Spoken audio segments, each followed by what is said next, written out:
Hi, and welcome to Beyond the Racing Line, the Formula One podcast by fans for fans. This is a very special episode because just when we thought we'd covered all the news last night, in our latest episode, the news broke that Nick De Vries was going to be leaving or being sacked by AlphaTauri with Dan Ricciardo joining. That's right, Dan Ricciardo is going to be back on the grid in this shock move. I wasn't expecting it anytime soon. In fact, we discussed these very matters yesterday, and neither of us thought it was very close. But I am joined by Tristan Pocock, and guess what, ladies and gentlemen? Justin Watts is back. Ricardo's back. Watts is back. What more could we want? Tristan, how did you take the news before we get to Wattsy, our special guest? Absolutely beside myself because we were post production, weren't we, last night, and we were doing all of our admin stuff, and it just popped up, and while we're toying away once we finished the record, we chatted about it briefly and thought, we'll wait and see for absolute confirmation. And by the time I got back to my home and sat down and then saw that he was replaced, I reckon I was awake for the next hour, and I was reading anything and every single article that I could find, and I was over the moon. And then to even double down on that, I woke up this morning and I thought, I'll see if there's any more news, overnight. And the first thing I see is a video from Red Bull on their Instagram of none other than Seb leaning into the cockpit. And I'll tell you what, I reckon I borderline nearly teared up. I was getting an emotional wreck there, and I could not believe I saw Seb with him. So yeah, just nothing but pure joy. What a feel-good story for the year. Wattsy, we'll do some catch-ups with you in a moment, but tell me first your reaction to Ricciardo joining the grid again. Oh, I was pretty bloody stoked, and when I saw the promo video, the photo that you sent through, I'm like, no, Perez is gone. I was in bed well before you would have started the podcast last night, and didn't see any of it till this morning. And yeah, the promo photo was him in his Red Bull gear from the track sessions he's done, I suppose.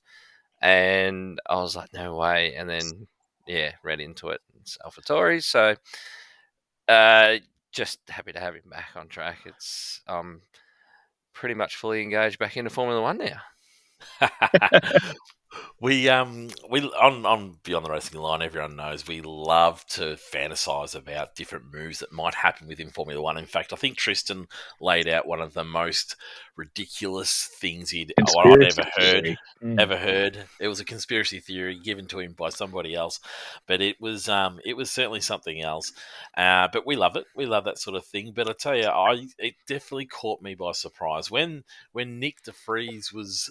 When it was announced that he was leaving, or when it was rumoured that he was leaving as of last night, as soon as it happened, I thought, you know what, they are not going to be employing a younger driver. They're going to be doing this to get the man himself inside that car to see what he's worth. Tell me, Tristan, is this the right move for Ricciardo? Because we've fantasized about it, but not really with any seriousness. No. Is this the right move for Ricciardo? I think the terms of how he is there is right for me. So he's on loan for just the 10 remaining races of the season. There's not a contract. It's not a full-time, driver signing. So I think in terms of that, that's what makes this the right move, because it gets him just out of the third driver, and it gets him back on the grid. And yeah, the AlphaTauri is a rubbish car. We all recognise that. But it just puts him a bit more front of mind for every team, doesn't it? And probably, it puts them front of mind for Red Bull beyond the sim. And now they've got a little bit of live track data between him and Checo now across a race weekend. And I think that's what makes it the right decision, because it's not a signing. I like it. What's thoughts on is it the right move for Ricciardo? I mean, we're excited. We love him being in the car. I think it's just I've been rejuvenated about Formula One all day. There's an extra pep in my step because Ricciardo's back on the grid. I wasn't sure that this is what I needed in my life, but it feels so good today. Is it what Ricciardo needs in his life? I think so. I think he said in the media that he's done, he's been at the race weekends, that his passion is still there and it's back for racing and being there on the weekends. So if this is a little taste for it, that's fantastic, and I think only good things can come of it for Danny Rick.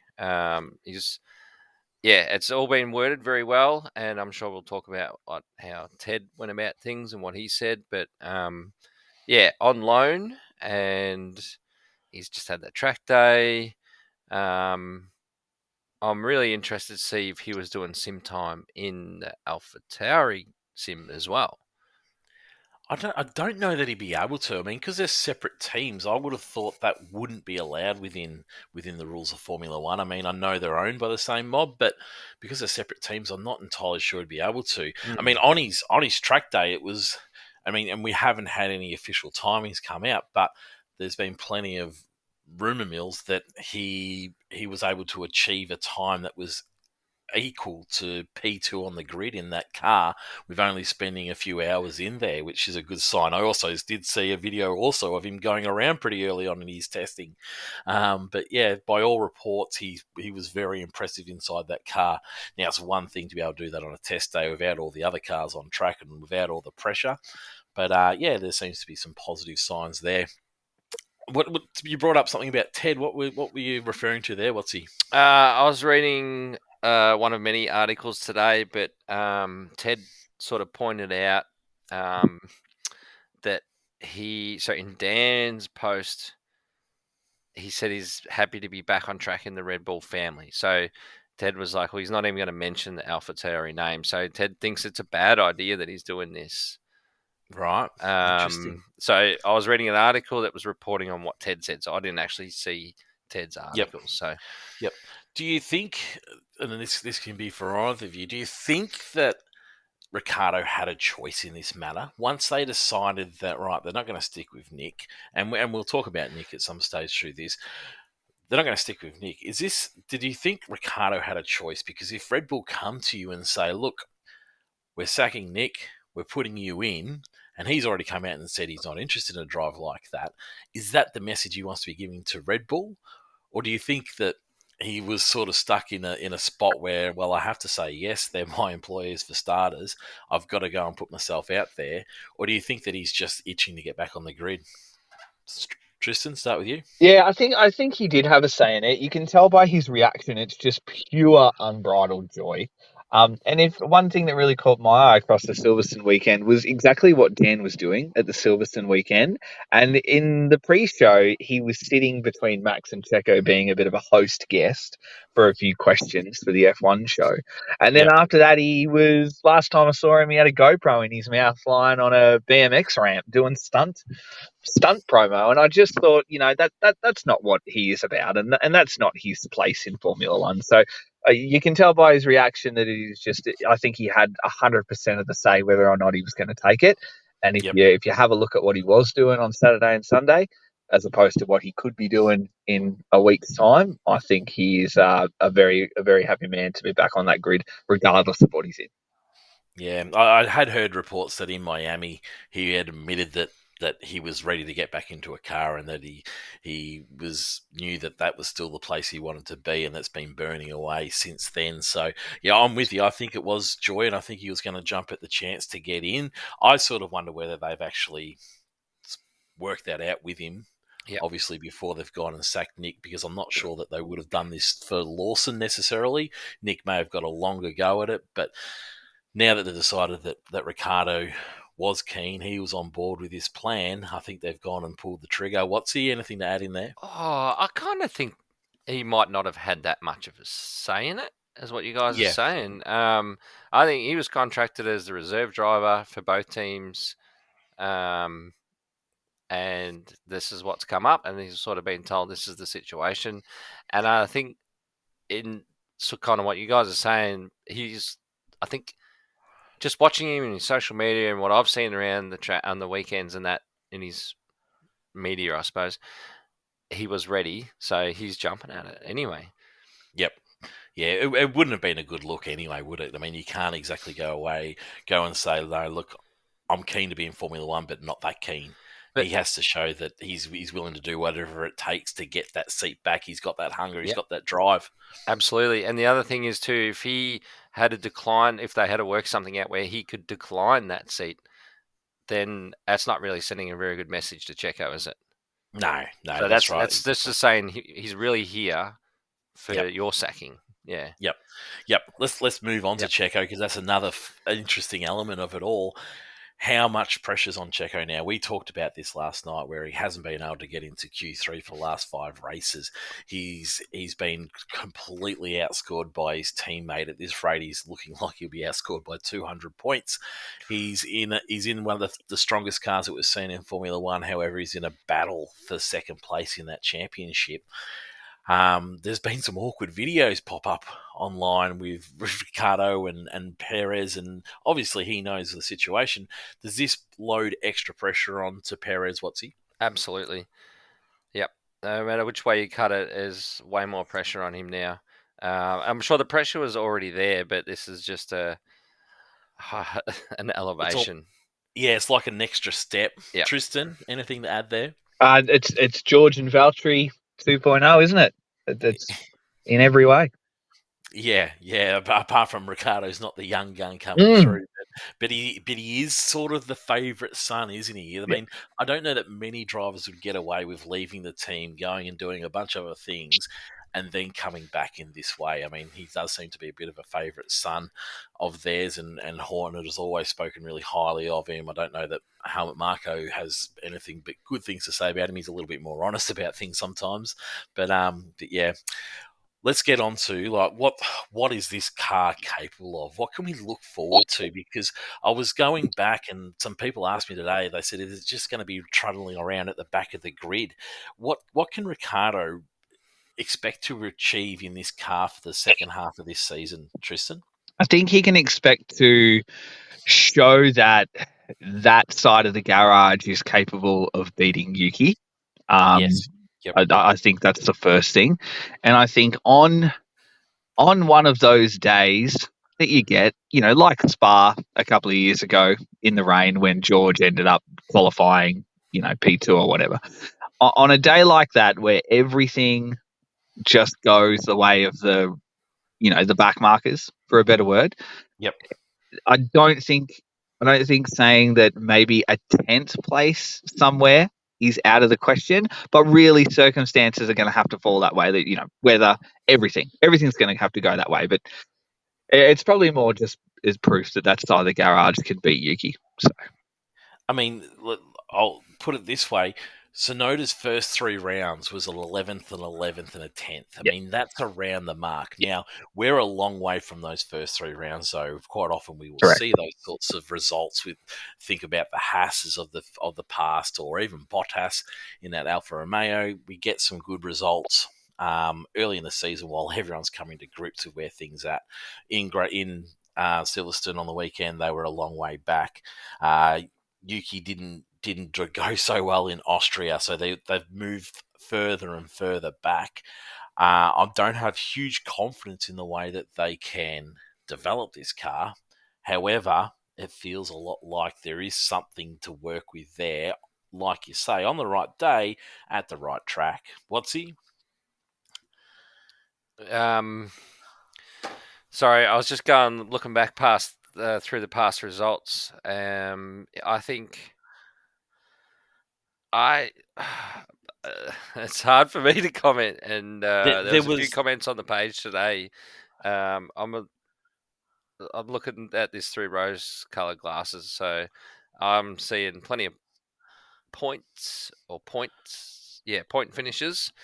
Yep. I think there's a few. There's still in recent history. I mean, at Miami, I think there was an 11th. I think Monaco even showed. No, Monaco was a bit further back. Might have been Spain. I think was a 12th. And so it's not completely out of the picture. I mean, Yuki has been doing so much more with that car. We've just got to hope that team can continue to push, and they're not a Haas where they just continue to slide for the rest of the season. But I think this will even rejuvenate that team. And I mean, that team's going to be firing because they've got this extra driver on. It's going to mean that Yuki wants to fire even more because now more pressure's on Yuki, and we're going to finally find out what sort of driver he really is, I guess. Yeah, 100%. And I think you're right. The team like Dan's experience and it's just going to elevate everyone's expectations, and they're probably going to perform better across the board. What's a win from here, boys, for Ricciardo? How does he win in this situation? And probably more importantly, let's start with how does he lose in this situation?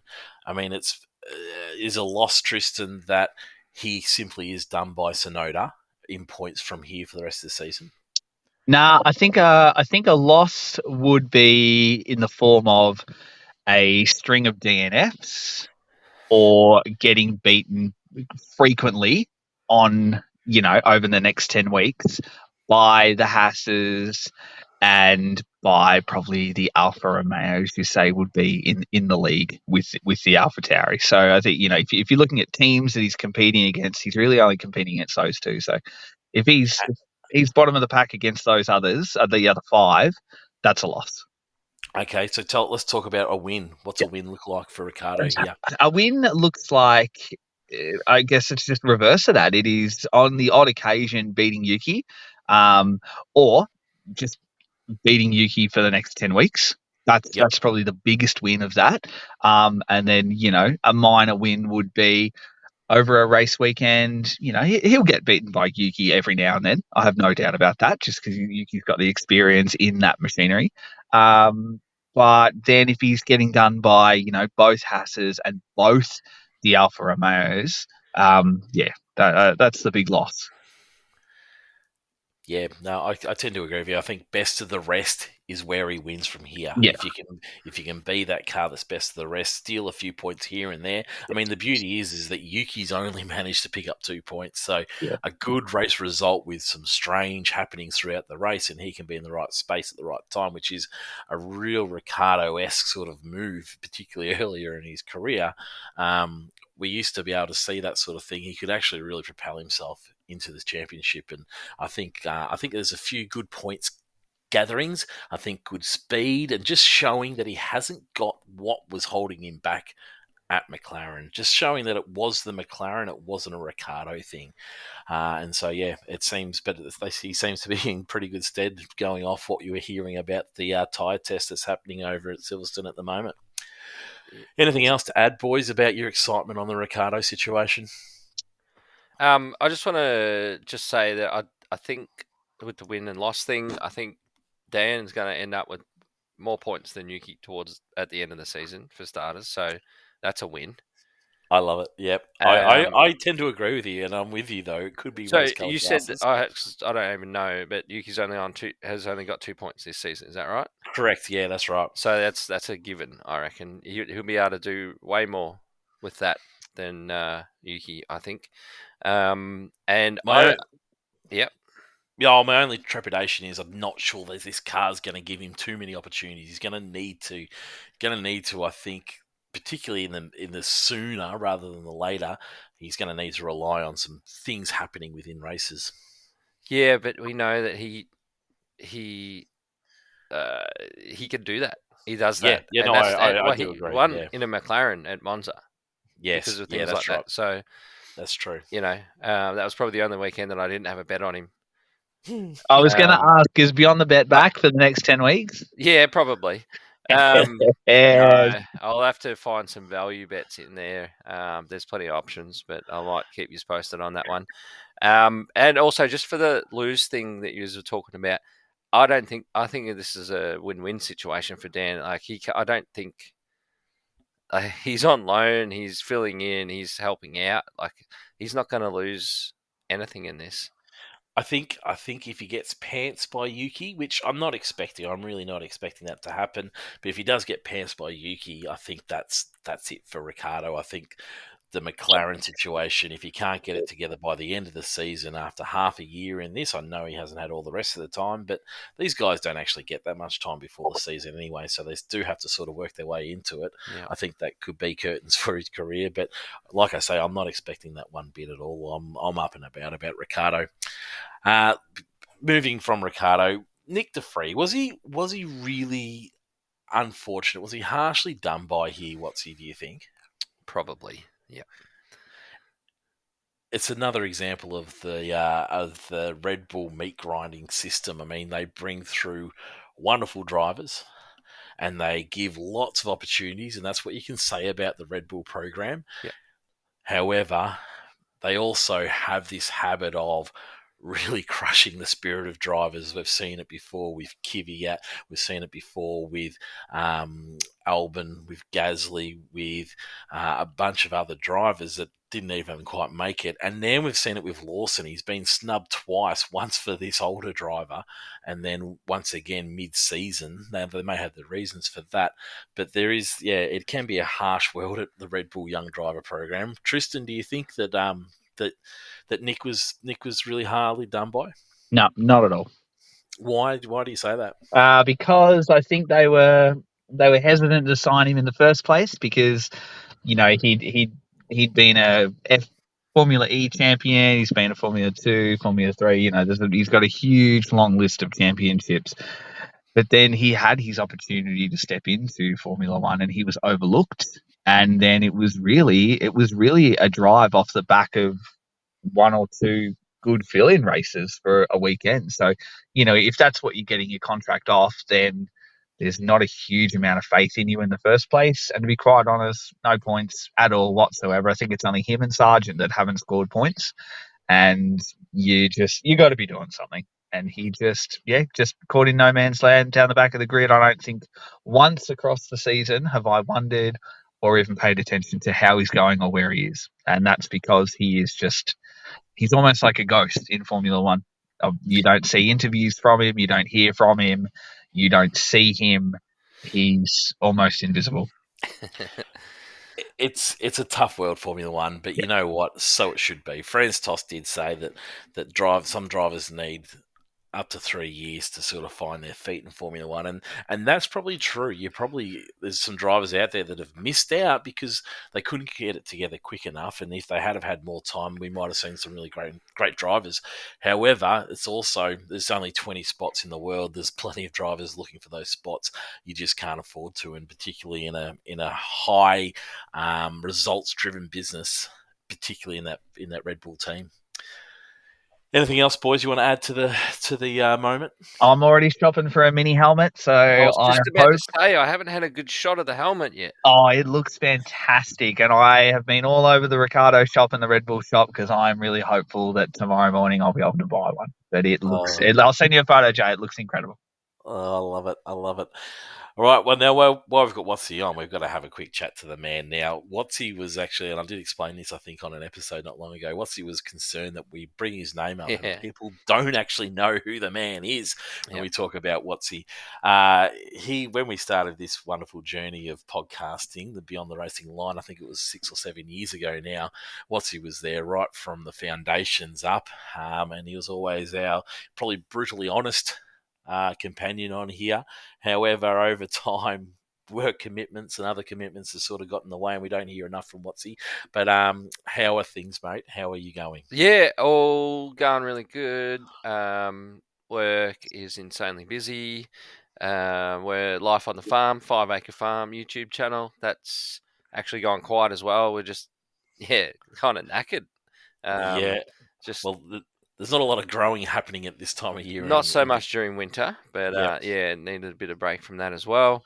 But like just almost with the podcast as well, like with all that time, and I'm not able to spend, those 2, 3, 4, 6 hours a weekend over a race weekend to sort of consume as much content as what a lot of our fans do and you guys do. And I sort of pulled back from the podcast a bit because I didn't feel I could sort of give it good enough job of it, I suppose. Do a good enough job of it, and I'd be just talking shit that I didn't know, which I'm sort of already doing tonight.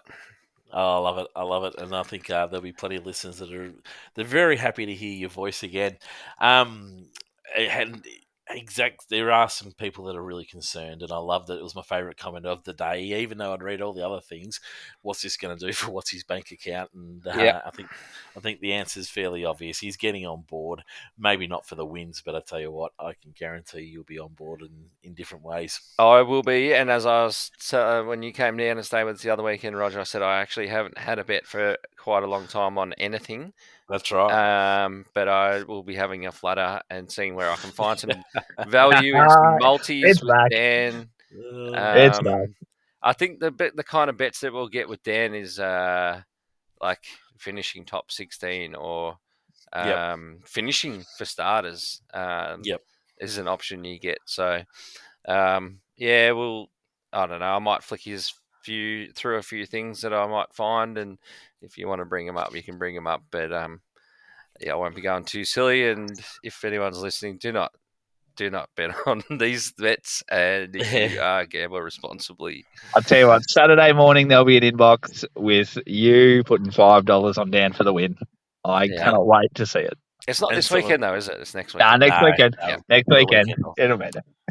Tristan, is he going straight into your fantasy team? Yes. Absolutely not. I wonder what value he's going to come in at. And what, well, that's right. How that's going to work. I wonder. When Hamilton was replaced by Russell took Hamilton's spot, and the replacement came in at Russell's spot. But I don't know, what's going to happen in this situation. So it's been a little while since we've had a mid-season replacement. Remember, we used to get them all the time with the HRTs. It does, always made for exciting times. Red Bull, Albon, Gasly, they've done a pretty good job of that over the last few years. That's right. So good on them for keeping things interesting for us. Oh, absolutely, and we're very excited to have him back. It's not going to affect the rest of the driver market though much, is it? I don't think. No, you wouldn't think so. No, that's the thing. Like if he really gets himself out there and looks good, even if Red Bull don't pull the trigger on him, I'll be really interested to see who else is interested. There might be a few concerns over Ferrari way if he can really put on a show. But yeah, those conversations would have to be happening in the background anyway, wouldn't they? Already. Well, you would wonder, but yeah, there'll be that little question mark on Ricciardo after his McLaren days. I think most people put it down to the car, but geez, you never know. Tristan, what would a Fernando Alonso, Daniel Ricciardo team look like at Aston Martin? Jeez, wouldn't be borderline one of the best pairings of all time, wouldn't it? I think Tristan will have a wet dream tonight. I think so. I love Max and Dan though. That's a fabulous bromance that I always look forward to. So, I don't think you quite have the same ring. Very exciting times. Thank you very much for joining us. And like we say, the news came out just after we're finishing up, but we couldn't let this moment go by. So we'll be ready to jump on board. Thank you for joining me, boys. Thanks for having us back. Thank you. It was wonderful to have you back, Watsy, and we'll speak again soon. Goodbye.